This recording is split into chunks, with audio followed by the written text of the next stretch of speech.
તો કોલકાતામાં trainee doctor પર દુષ્કર્મ અને હત્યાના ઘેરા પ્રત્યાઘાત પડ્યા છે, જેને લઈને રાજકોટ સહિત સૌરાષ્ટ્રમાં ડોક્ટરો હાલ હડતાળ પર છે। ત્યારે રાજકોટ આઈએમએ પ્રમુખ કાંત જોગાણીએ જણાવ્યું હતું કે રેસિડેન્ટ ડોક્ટર્સે કરેલી હડતાળના સમર્થનમાં આઈએમએ જોડાયું છે। આજે એક દિવસ આઈએમએના તમામ તબીબ પણ ઓપીડી અને સર્જરીથી દૂર રહેશે।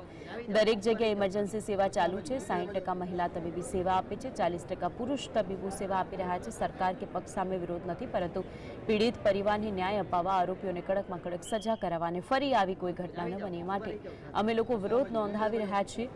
આજે રેસિડેન્ટ ડોક્ટર્સ સાથે આઈએમએના સભ્યો મળીને કુલ 1500 જેટલા લોકો રેલીમાં જોડાશે અને કલેક્ટરને આવેદનપત્ર પાઠવશે। આજે અમે 1500 ડૉક્ટરો અહીંયાથી મેડિકલ કોલેજ ખાતેથી જઈ અને કલેક્ટર ઓફિસ જાશું। ત્યાં કલેક્ટરને આવેદન સુપ્રત કરશું અને ત્યાંથી પાછા મેડિકલ કોલેજ પાછા આવશું। આ રેલી શાંતિથી કરવાની છે। આ રેલી કોઈ સમાજ વિરોધી નથી કે નથી સરકારી વિરોધી। આ રેલી માત્ર ને માત્ર અમને સુરક્ષા પૂરે પાડે એવો કાયદો લાવે કે સરકાર જલ્દીમાં જલ્દી કોઈપણ સરકારી મેડિકલ કોલેજ છે કે કોઈપણ હોસ્પિટલ છે કે કોઈપણ જગ્યાએ જ્યારે ટ્રીટમેન્ટ કરવાનો સવાલ આવે ત્યારે એને પૂરેપૂરી સુરક્ષા તબીબોને મળે, એના માટેની જ આ રેલી છે।